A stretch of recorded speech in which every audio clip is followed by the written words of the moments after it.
இயக்கங்களில் இருந்தவர்களும் நண்பனாய் ஏற்றுக்கொண்ட ஒரே தலைவர், உத்தம தலைவர், இந்திய தேசிய வளர்ச்சியின் நாயகர் அடல் பிகாரி வாஜ்பாய் அவர்களின் 1996 ஆண்டு 13 நாட்கள் பின்னர் 13 மாதம் பின்னர் 2001 வரை நடைபெற்ற பொற்கால ஆட்சியில்தான் இந்த வளர்ச்சிக்கான அடித்தளங்கள் எல்லாம் ஆரம்பிக்கப்பட்டன.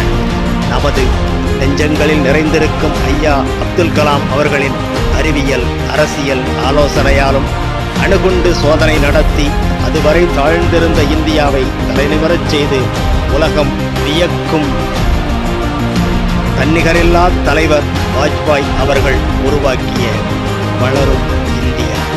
வாஜ்பாய்க்கு பின்னர் ஆட்சிக்கு வந்த மந்திரிகள் செய்த ஊழல், பல லட்சம் கோடியாலே நாட்டிற்கு பேரிழப்பு, தேசத்தின் தலைகுனிவு. தேச விடுதலைக்காக